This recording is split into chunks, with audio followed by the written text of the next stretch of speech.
नमस्कार, आप देख रहे हैं मुद्दा। मैं हूं आपके साथ संदीप तिवारी। सीबीएसई यानी केंद्रीय माध्यमिक शिक्षा बोर्ड ने 10वीं की 2 बार होने वाली परीक्षाओं का ड्राफ्ट जारी कर दिया है। अगले साल यानी 2026 में होने वाली 10वीं की परीक्षा का पहला राउंड 17 फरवरी 2026 से शुरू होकर 6 मार्च 2026 तक चलेगा। उसके बाद दूसरे राउंड की परीक्षा 5 मई 2026 से 20 मई 2026 तक चलेगी। केंद्रीय शिक्षा मंत्री धर्मेंद्र प्रधान ने हाल ही में एक हाई लेवल मीटिंग में सीबीएसई को 2 बार बोर्ड एग्जाम की स्कीम तैयार करने को कहा था। सीबीएसई ने ड्राफ्ट पॉलिसी जारी कर दी है, जिस पर 9 मार्च तक सुझाव मांगे गए हैं। आपको बता दें कि सुझावों के आधार पर पॉलिसी में जरूरी बदलाव भी हो सकते हैं और उसके बाद फाइनल पॉलिसी जारी हो जाएगी। कंपार्टमेंट की परीक्षा अब नहीं होगी। जो छात्र पहले राउंड को क्लियर नहीं कर पाएंगे उनके लिए मई में दूसरे बोर्ड एग्जाम में अपीयर होने का मौका मिलेगा। आपको बता दें कि सीबीएसई 10वीं में छात्र लिखित परीक्षा तो 2 बार दे सकेंगे, लेकिन प्रैक्टिकल और इंटरनल असेसमेंट एक ही बार होगा। एक अहम जानकारी में सीबीएसई ने यह साफ कर दिया है कि किसी भी सूरत में कोई स्पेशल एग्जामिनेशन यानी कंपार्टमेंट परीक्षा नहीं होगी। अगर कोई छात्र पहली परीक्षा में पास नहीं होता है या कुछ विषयों में पास नहीं होता है तो अभी तक उसे जुलाई में कंपार्टमेंट की परीक्षा देने का मौका मिलता था, लेकिन अब उसे मई में होने वाली दूसरी परीक्षा में बैठने का मौका दिया जा रहा है। एक और अहम जानकारी बता दें कि ड्राफ्ट पॉलिसी के मुताबिक छात्र ने पहले परीक्षा में जिन विषयों की परीक्षा दी होगी, दूसरे राउंड में भी उन्हीं विषयों की परीक्षा देने का विकल्प रहेगा। उदाहरण के तौर पर आपको बता दें कि अगर किसी स्टूडेंट ने पहले राउंड की परीक्षा के लिए आईटी सब्जेक्ट चुना है और वह इसे बदलना चाहता है तो वह पहले राउंड में आईटी की परीक्षा न दे। ऐसे में दूसरे राउंड में वह आईटी के बदले दूसरा विषय चुन सकता है। क्या कुछ है नई पॉलिसी के मायने, इसे समझने के लिए हमारे साथ कुछ खास मेहमान जुड़े हुए हैं, उनके पास चलेंगे।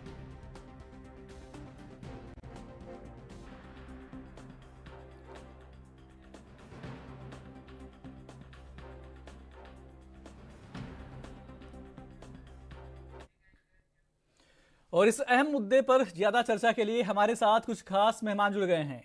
कुलदीप तिवारी जी हैं, सीबीएसई बोर्ड एक्सपर्ट हैं, साथ ही अभय पांडे जी प्रबंधक हैं इंटर कॉलेज से, शशि द्विवेदी जी हैं शिक्षक हैं। चर्चा में तीनों मेहमानों का बहुत बहुत स्वागत है।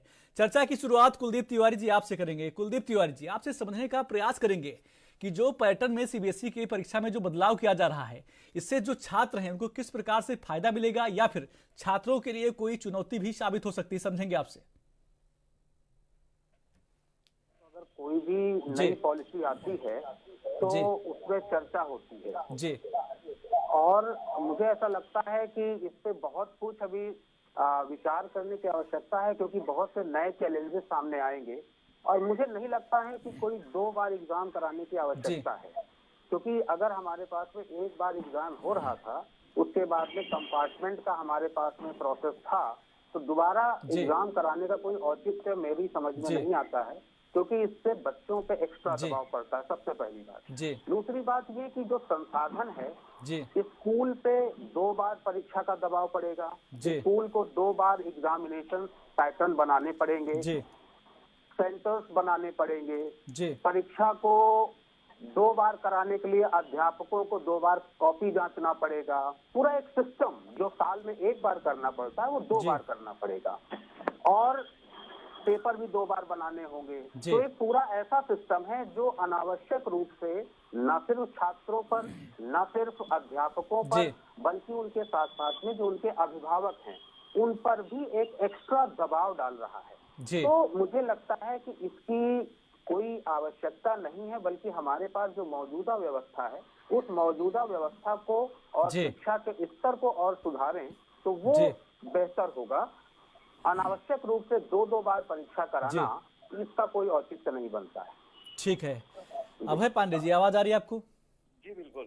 अभय पांडे जी, अगर सीबीएसई परीक्षा की बात करें तो 2 बार कराने की जो बात कही जा रही है, अगर ऐसा होता है तो अभी देखिए आपने कुलदीप तिवारी जी को सुना, सीबीएसई बोर्ड एक्सपर्ट है, उन्होंने कहा कि कहीं ना कहीं देखा जाए इससे छात्रों पर भी दबाव पड़ेगा और जो स्कूल का जो मैनेजमेंट होगा उस पर भी दबाव पड़ेगा, क्योंकि 2 बार परीक्षा कराना इतना आसान भी नहीं है। आप इस मामले को कैसे देखते हैं? क्या आपको लगता है कि जो डिसीजन लिया जा रहा है वो कामगार साबित होगा? पे मैं कुलदीप तिवारी जी की बातों से पूर्ण रूप से सहमत हूँ। और कहीं ना कहीं ये बच्चों के ऊपर मानसिक दबाव भी रहेगा कि साल में 2 बार परीक्षा देना, और कॉलेज प्रबंध तंत्र को भी उस परीक्षा के लिए तैयार होना। और कहीं ना कहीं अभिभावक भी, देखिए जो हमारे यहाँ कल्चर रहा है कि जब बच्चों की परीक्षा शुरू होती है तो उसके साथ साथ बच्चों के साथ साथ पूरा घर, उसके माता पिता या टीचर भी उसमें कहीं ना कहीं इन्वॉल्व होते हैं, मानसिक रूप से या जैसे भी। तो कहीं ना कहीं ये 2 बार इस तरह से करना, जबकि हमारी शिक्षा व्यवस्था जो चली आ रही है इसमें अगर किन्हीं माध्यमों से सुधार हो सके तो उसका हम लोग स्वागत करते हैं, वो कैसे बेहतर बनाई जा सके। लेकिन 2 बार एग्जाम की तो हम उसको नहीं, उसका कोई वो लगता है कि 2 बार की कोई आवश्यकता है परीक्षा की। जी ठीक है। शशि द्विवेदी जी, आवाज आ रही है आपको? जी आ रही है। शशि जी, आप एक शिक्षक हैं तो आप से समझने का प्रयास ये करेंगे कि देखिए आपने दोनों गेस्ट जुड़े हैं उनसे सुना आपने कि कुलदीप तिवारी जी ने क्या कहा और अभय पांडे जी ने क्या कहा, लेकिन समझने का प्रयास यह भी करेंगे कि अगर बात करें जो पहले कंपार्टमेंट जो परीक्षा होती थी, अगर मान लिया किसी सब्जेक्ट में फेल हो जाते थे तो सिर्फ उसी सब्जेक्ट की परीक्षा फिर से होती थी, लेकिन जो नए रूल लागू करने की जो बात कही जा रही है इससे पूरी परीक्षा फिर से देनी पड़ेगी, तो इससे जो स्टूडेंट्स हैं उन पर कितना दबाव पड़ेगा? देखिए, कभी कभी हमारे साथ आपातकाल हो जाता है जिसमें बच्चों के साथ कुछ दुर्घटनाएं हो जाती हैं। अभी के समय को हम ले तो जैसे अभी ट्रैफिक बहुत था, ऐसे में बच्चे बहुत नर्वस हो रहे थे। इस तरह की समस्याओं से जूझते हुए अगर उनको दोबारा मौका मिल रहा है तो ये बहुत अच्छा है। और दूसरी कंडीशन ऐसी भी बनती है कि बच्चों को कभी फिजिकली कोई दिक्कत हो जाती है। मेरी क्लास में एक बच्चे का हाथ टूट गया, अब उसको मैंने प्रोवाइड कराया गया, सीबीएसई को इतना बहुत सारी फॉर्मेलिटीज थी उसको कम्प्लीट कराना, फिर कैसे कैसे करके जो बच्ची खुद से अगर वो लिखती तो बहुत अच्छा कर सकती थी। अगर ऐसा मौका उसको मिलता दोबारा परीक्षा देने का तो शायद वो बहुत बेहतर कर सकती थी। वो मेरिट होल्डर बच्ची है, तो मैं इसके पक्ष में हूँ, मैं स्वागत करती हूँ इसका। ठीक है। कुलदीप तिवारी जी, देखिए हमारे साथ शशि द्विवेदी जुड़ी हुई हैं, उनका कहना है कि मैं स्वागत करती हूँ क्योंकि कभी कभी ऐसा होता है ना कि ऐसी कंडीशन आ जाती है कि जो स्टूडेंट्स होते हैं उनकी परीक्षा तो फिर छूट जाती है या फिर किसी कारण देर से पहुंचते हैं तो उनको समस्याओं का सामना करना पड़ता है, तो ये जो फैसला लिया जा रहा है काफी स्वागत योग्य है। लेकिन दूसरी बात वही, अगर जो पहली बार जो परीक्षा छात्र दे रहे हैं सब्जेक्ट की बात करें तो मान लिया उदाहरण के तौर पर किसी ने कोई सब्जेक्ट ऐसा ले लिया, मान लिया किसी ने मैथ ले लिया, एग्जाम्पल दे रहे हैं आपको, उसके बाद अगर वह दूसरे राउंड में परीक्षा देता है उसको मैथ की ही परीक्षा देनी होगी, तो इससे क्या दबाव छात्रों पे नहीं आएगी? क्योंकि अगर वो फेल हो रहे हैं सब्जेक्ट में तो हो सकता है कि उनका मन चेंज हो जाए छात्रों का, वो सोच रहे हैं कि मैथ की जगह पर हम कोई दूसरा सब्जेक्ट ले लें, फिर वो चेंज नहीं कर पाएंगे, तो इसके लिए भी तो कुछ सॉल्यूशन होना चाहिए। इसमें कैसे देखते हैं आप? देखिए, शशि जी की बात बहुत अच्छी है, ये भी एक पहलू है, इस पर भी विचार होना चाहिए। लेकिन ऐसी समस्याएं तो हम सबके साथ में आनी चाहिए। तभी मैंने कहा ना कि किसी भी पॉलिसी को लाने से पहले दोनों पहलुओं पे विचार होना चाहिए और तब उससे आगे बढ़ना चाहिए। देखिए, हम लोगों की भी परीक्षाएं होती थी, तो अगर हमको लगता था कि किसी विषय में हम फेल हो रहे हैं या हमारे मार्क्स कम अच्छे, तो हमारे पास में कंपार्टमेंट एग्जाम का एक अच्छा अवसर होता था, तो हम उसको और सुविधाजनक क्यों नहीं कर सकते हैं? अगर कोई बच्चा एब्सेंट हो गया, ट्रैफिक में फंस गया, तबीयत खराब हो गई, एक्सीडेंट हो गया और due to some any other reason बच्चे का एग्जाम छूट गया या उसके मार्क्स अच्छे नहीं आए, तो गवर्नमेंट को 2 एग्जाम को एक साथ लाने की जगह प्रबंधन से लेकर के पेपर बनाने से लेकर के नीचे से ऊपर तक दोहरा एक दबाव बनाने की जगह हम उन स्पेशल बच्चों की एक सूची बनाएं और उनको एक्स्ट्रा प्रिविलेज देते हुए उनको दोबारा एग्जाम कराने का अवसर दे सकते हैं, जैसे कंपार्टमेंट एग्जाम में होता था। तो वो उसका सोल्यूशन तो पहले भी था और उसका सोल्यूशन अभी भी है। निश्चित तौर पे हर बच्चे के साथ समस्या होती है, हो सकती है, लेकिन दूसरी बात ये कि जैसे कोई बच्चा ऐसा है, जैसा आपने कहा कि एग्जाम में उसने कोई दूसरा पहला सब्जेक्ट ले लिया, बाद में उसको चला नहीं पा रहा या बाद में उसको ऐसा लग रहा है कि मैं इसको निकाल नहीं पाऊंगा, मुझे सब्जेक्ट चेंज करने की आवश्यकता है, तो उसके लिए हम एक स्पेशल प्रोविजन लेकर के आ सकते हैं कि पहली परीक्षा में यदि इस बच्चे को लेकिन इसमें भी देखिए एक प्रोविजन है, अगर जो नई पॉलिसी आई है कि अगर उस बच्चे ने एक बार पहले पेपर में उस सब्जेक्ट को दे दिया है तो दोबारा वो सब्जेक्ट चेंज नहीं कर सकता। तो यहाँ पर भी उसको कोई रिलीफ नहीं दिया गया इस विषय को लेकर के। तो अगर हमको सब्जेक्ट वाला इशू है तो सब्जेक्ट के लिए हम स्पेशल जो एग्जाम कंपार्टमेंट का होगा उसमें लेकर के रिलीफ दे सकते हैं। तो मुझे लगता है कि 2 बार एग्जाम कराने की व्यवस्था पे एक बार सोचना पड़े, क्योंकि देखिए कोई भी पॉलिसी बनती है सबसे इम्पोर्टेंट क्या होना चाहिए कि जो स्टूडेंट्स हैं, अभिभावक हैं और जो अध्यापक हैं, विद्यालय प्रबंधन है, इन सबके साथ मिलकर के विचार करना चाहिए, क्योंकि policy makers are not coming to attempt in the examination. Policy makers exam कराते भी नहीं है, ना तो एग्जाम देते हैं। तो ऊपर बैठ करके पॉलिसी बनाने से बेहतर है कि अगर जमीनी स्तर पे आप आए, विद्यालयों का उसमें सजेशन लें, जैसा कि मांगा भी गया है सजेशन, और प्रैक्टिकल रूप से अभिभावक उसके बारे में क्या चाहते हैं, उस पे एक मंथन किया जाए, फिर कोई पॉलिसी बनाई जाए तो वो बेहतर रहेगा। मेरे ख्याल से एग्जामिनेशन प्रोसेस को सरल बनाने की आवश्यकता है, ना कि उसको जटिल बना करके उस पर एक्स्ट्रा प्रेशर देने की आवश्यकता है। शशि जी आवाज आ रही है आपको? जी आ रही है। आपने कुलदीप तिवारी जी को सुना, उन्होंने कहा कि जो एग्जाम का जो प्रोसेस होता है उसको एक सरल तरीके से बनाना ज्यादा सही रहेगा, क्योंकि इतना टफ चीजें जो जितनी टफ होती जाएंगी तो जो छात्रों पर है दबाव बढ़ता जाएगा। अगर सब्जेक्ट की बात करें तो आपने देखा कि जो इसमें रूल्स जो बनाए गए हैं उसमें कहा गया है कि जो पहला राउंड होगा, अगर कोई छात्र है जो सब्जेक्ट पहले राउंड में ले लेता है, फिर दूसरे राउंड में वो चेंज नहीं कर पाएगा। क्या इसके लिए कोई अभी इसमें बदलाव की आवश्यकता नहीं होगी? क्योंकि अगर छात्र है कोई सब्जेक्ट में, अगर उसको दिक्कत लग रही है, लेकिन पहले राउंड में उस पेपर दे दिया उसने, अब वो चाहता है कि हम दूसरे राउंड में सब्जेक्ट अपना चेंज कर दें, क्या इसके लिए कोई बदलाव की आवश्यकता नहीं होगी? जी है, इसके लिए बदलाव की आवश्यकता बहुत जरूरी है।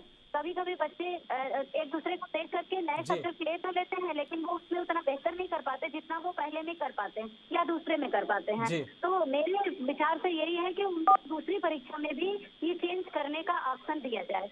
और ये जो अभी सर ने कहा, कुलदीप सर ने कहा कि विद्यालय प्रबंधन और माने टीचर्स, इन सबको लेकर के ही इस चीज को आगे बढ़ाना चाहिए। किसी भी सुधार के लिए परिवर्तन की आवश्यकता होती है, लेकिन बहुत लोगों का सुझाव लेकर के जो कि इस विभाग से जुड़े रहें। जैसा मैं सोचती हूँ व्यक्तिगत रूप से। ठीक है, अभय पांडे जी आवाज आ रही है आपको? अभय पांडे जी, अभी जो परीक्षा का प्रोसेस था, देखिए वो काफी सरल लग रहा था कि अगर कोई स्टूडेंट है, अगर परीक्षा देता है, किसी सब्जेक्ट में फेल हो जाता है, फिर कंपार्टमेंट परीक्षा होती थी, वो पास हो जाता था या फेल हो जाता था, दोबारा पेपर देके जैसा भी होता था। लेकिन अब जो बदलाव किए जा रहे हैं, इसकी आवश्यकता क्यों पड़ रही है? अब इसकी आवश्यकता, क्योंकि शिक्षा के उसमें सुधार की आवश्यकता समय समय पे रहती है, इसको देखते हुए पॉलिसी बनाई गई होगी। लेकिन इसमें मेरे ख्याल से काफी बदलाव की और सबका समावेश, सबकी राय का समावेश ले करके इसको आगे बढ़ाना चाहिए। सुझाव मांगे भी गए हैं, अभी पॉलिसी हमने पूरी नहीं पढ़ी है, लेकिन सुझाव मांगे गए हैं। और मेरे ख्याल से शिक्षा महकमे से जुड़े लोगों को इसमें आगे बढ़ के अपने सुझाव देने चाहिए, जो छात्रों के हितों में हो, क्योंकि सबसे जरूरी है छात्रों का हित। तो वो कैसे इसमें उसका क्रियान्वयन हो पाएगा, इसको शिक्षा महकमे से जुड़े लोगों को आगे आके अपने सुझाव देके, और निश्चित तौर पे जो पॉलिसी मेकर हैं उनको सुझावों पे गौर करके इसको आगे बढ़ाना चाहिए। देखिए संदीप जी मैं कुछ कहूँगा। जी बिल्कुल, हमारे सभी लोगों की बात बिल्कुल सही है, अभय पांडे जी की भी, शशि द्विवेदी जी की भी। देखिए कोई भी चीज होती है परीक्षा में, एक दो पहलू अभी नजर आ रहे हैं। एक पहलू तो ये कहता है, विचारधारा जो है कि 10वीं में हमको बोर्ड परीक्षा ही खत्म कर देनी चाहिए। एक विद्वानों का जो एक शिक्षाविद है, उनका एक ग्रुप कहता है 10वीं में बोर्ड परीक्षा नहीं होनी चाहिए और 12वीं में बोर्ड परीक्षा होनी चाहिए। एक तरफ तो हम ये बात कर रहे हैं, और दूसरी तरफ हम इससे जस्ट अपोजिट बात कर रहे हैं कि एक परीक्षा की जगह हम दो परीक्षाएं लाद दे रहे हैं बच्चों को। तो और वो भी समय कितना, फरवरी के बाद में मार्च अप्रैल, सिर्फ 2 महीने का, बल्कि 1.5 महीने का, क्योंकि फरवरी से लेकर के आधे मार्च तक तो परीक्षा चलेगी। अप्रैल का समय बचेगा, मई में फिर दूसरी परीक्षा हो जाएगी। तो क्या इतने कम समय में, 1 महीने में कोई बच्चा दोबारा उस विषयों को तैयार कर पाएगा, पढ़ पाएगा? 10वीं स्तर का बच्चा एक मानसिक रूप से उतना मजबूत नहीं होता है। तो आए दिन आत्महत्या की कोशिश, आत्महत्या की जो केसेस हैं वो बढ़ते जा रहे हैं। आए दिन, आवाज थोड़ा इको हो रही है जी, अभी ठीक है? हेलो जी। तो आए दिन आत्महत्या के केसेस बढ़ते जा रहे हैं। तो मुझे लगता है कि एक प्रॉपर विद्वानों का एक समूह बैठना चाहिए और इसको जल्दबाजी में कोई बिल नहीं लाना चाहिए, क्योंकि छात्रों का भविष्य और शिक्षा व्यवस्था एक ऐसी चीज होती है जो राष्ट्र का भविष्य तय करती है। और राष्ट्र का भविष्य बच्चों की शिक्षा से लेकर के, जब आप यहाँ से तभी वो आईएएस में कैसा परफॉर्म करता है, पीसीएस में कैसा परफॉर्म करता है, वो सारा चीजें बेस जो होता है बच्चे का 10वीं 12वीं स्तर, इस पर निर्भर करता है। तो मुझे लगता है इस पर जल्दबाजी न करते हुए एक बार इसको फिर से विचार करना चाहिए। बच्चों पे एक्स्ट्रा दबाव डालना कोई समझदारी की बात नहीं है, और बल्कि उनका प्रेशर 10वीं स्तर पे कम कर देना चाहिए। एक और विरोधाभास है यहाँ, एक विरोधाभास ये है कि हालांकि अभी उसमें परिवर्तन हुआ कि अभी तक ये था कि केंद्र सरकार कहता था कि 8वीं तक के बच्चों को आप फेल नहीं करेंगे, बिना फेल आप उसको प्रमोट कर देंगे, 8वीं तक बच्चे कोई नहीं फेल होगा। दूसरी तरफ आप अचानक आते हैं और 10th में कहते हैं कि 2 परीक्षाएं कराएंगे, वो भी 1 महीने के गैप में। तो ये तो इनप्रैक्टिकल बात है ना, it's not practically at all. किसी भी तरीके से ना विद्यालय प्रबंधन की ओर से प्रैक्टिकल है, ना अभिभावकों की ओर से प्रैक्टिकल है, ना छात्रों की ओर से प्रैक्टिकल है ये। और मेरे ख्याल से ये उचित तो नहीं व्यवस्था, इस पर विचार होना चाहिए। ठीक है कुलदीप तिवारी जी, छोटा सा सवाल रहेगा आपसे कि अगर जो ड्राफ्ट पॉलिसी तैयार की गई है, जारी की गई है, उसमें सुझाव मांगे गए हैं 9 मार्च तक, आपके हिसाब से इसमें कौन से सुझाव इसमें रखने चाहिए? क्योंकि देखा जाए जो पॉलिसी है उसमें कहीं ना कहीं जो सब्जेक्ट को लेकर जो दिक्कत दिखाई दे रही है, क्या इसमें कोई बदलाव की आवश्यकता नहीं है? क्या सब्जेक्ट सिलेक्शन का मौका नहीं मिलना चाहिए दोबारा से? सब्जेक्ट सिलेक्शन कोई बड़ा इशू कभी रहा नहीं, क्योंकि मैं खुद एक अध्यापक हूँ और लंबे समय से मेरा शिक्षण का अनुभव है। हमारे साथ जो और भी लोग बैठे हैं वो सब लोग भी अपना अच्छा अनुभव रखते हैं। तो बच्चों का जो सब्जेक्ट सिलेक्शन है वो मेरे ख्याल से 1% या 2% बच्चे ऐसे होते हैं जो एक बार सेलेक्ट करने के बाद में दोबारा उस पर विचार करते हैं। सब्जेक्ट सिलेक्शन एडमिशन के पहले का प्रोसेस होता है। हम उस समय काउंसलिंग की बात कर सकते हैं बच्चों के लिए, हम उसको अवसर दे सकते हैं कि 1 महीने 2 महीने 3 महीने आप चलाइए सब्जेक्ट को। अगर 1 महीने 2 महीने 3 महीने में आपको समझ में नहीं आता है, आप समझ नहीं पा रहे हैं, तो उसको हम 2 महीने बाद आपको अवसर दे देंगे चेंज करने का। लेकिन परीक्षा के समय अगर सब्जेक्ट बच्चा बदलता भी है 1 साल पढ़ने के बाद, जुलाई से लेकर के जनवरी तक बच्चे ने पढ़ाई करी, अचानक से आपने कहा कि फरवरी में तुम you can change your subject in the month of February, तो क्या महीने में बच्चा वो साल भर की पढ़ाई कवर कर पाएगा क्या? तो इसलिए ऐसी प्रैक्टिकल बातें हमको करनी चाहिए। हमको अपने स्तर से न सोच के छात्रों के स्तर से सोचने की आवश्यकता है, अभिभावकों के स्तर से सोचने की आवश्यकता है। और भी छात्र कौन सा 10वीं स्तर का ऐसा बच्चा जो अभी बहुत ज्यादा समझ डेवलप नहीं कर पाया है, तो काउंसलिंग एक अच्छा रास्ता हो सकता है। We can provide counsellors to the students in the school also. तो ये एक हो सकता है तरीका सब्जेक्ट को लेकर के। ठीक है, शशि द्विवेदी जी आपके पास आएंगे और समझने का प्रयास करेंगे कि अगर बात करें जो पहला राउंड होगा वो 17 फरवरी से शुरू होगा, वहीं दूसरा राउंड जो है वो 20 मई से शुरू हो जाएगा। लेकिन बड़ी बात यह है कि लगभग 2 महीने के आसपास जो समय छात्रों को मिल रहा है, मान लिया कुछ स्टूडेंट्स है 2 सब्जेक्ट में फेल हो जाता है, उसके बाद जब दूसरे राउंड की परीक्षा देता है तो 2 से ढाई महीने का समय मिल रहा है बीच में उसको, तो इतनी जल्दी वो कैसे तैयार कर लेगा? आपकी बात एकदम बिल्कुल सही है, कुलदीप सर के बात से भी सहमत है। अभी जब कोरोना के टाइम में हम लोग लॉकडाउन हुआ था तो 2 बार परीक्षा कराई थी, तब वहाँ 50% का हम सिलेबस ले रहे थे। और बोर्ड परीक्षाओं में ऐसा होता है कि विद्यालय अपने अपने स्तर से अपनी बोर्ड परीक्षा निर्धारित करते हैं और वो जो है तब तक सिलेबस कंप्लीट किए रहते हैं। अगर इस परीक्षा के समय को हम 4 महीने तक करके पहली परीक्षा पहले करा लें, जनवरी तक करा लें, तो दूसरी परीक्षा मई में कराने पे बच्चों को अच्छा समय मिल जाएगा। और मेरे हिसाब से वो बच्चे अगर चेंज भी करते हैं सब्जेक्ट तो अच्छा कर ले जाएंगे। टीचर को लगना पड़ेगा थोड़ा सा, और जो रही बात की प्रैक्टिकल सोचना है, बच्चों का काउंसलिंग करना है, तो वो जरूरी तो हमेशा रहा है, अभी भी है, पहले भी था, रहेगा भी। जी ठीक है। अभय पांडे जी आवाज आ रही है आपको? अभय पांडे जी, अभी भी कुछ स्कूल ऐसे हैं, चाहे सीबीएसई बोर्ड की बात नहीं है कोई दूसरे बोर्ड हो, लेकिन हम सीबीएसई की बात करेंगे, अभी भी ऐसे स्कूल हैं जिसमें जो टीचर हैं वो इतने परफेक्ट नहीं होते हैं, उनको रख लिया जाता है स्टूडेंट्स को पढ़ाने के लिए, लेकिन इतने योग्य नहीं होते हैं टीचर। आपने कई बार देखा होगा ऐसा। और फिर इस प्रकार की अगर प्रणाली लागू हो जाती है, कोई स्टूडेंट्स अगर 2-3 सब्जेक्ट में फेल हो जाते हैं, फिर उन पर एक अलग से प्रेशर रहेगा कि पास होने का, कि जो दूसरी जो राउंड की परीक्षा होगी उसमें पास होना ही है उनको, फिर वो कैसे पास होंगे? क्योंकि अगर योग्य टीचर नहीं है, सिलेबस पूरा नहीं होता है, कभी कभी ऐसा होता है, फिर कैसे पास होंगे वो?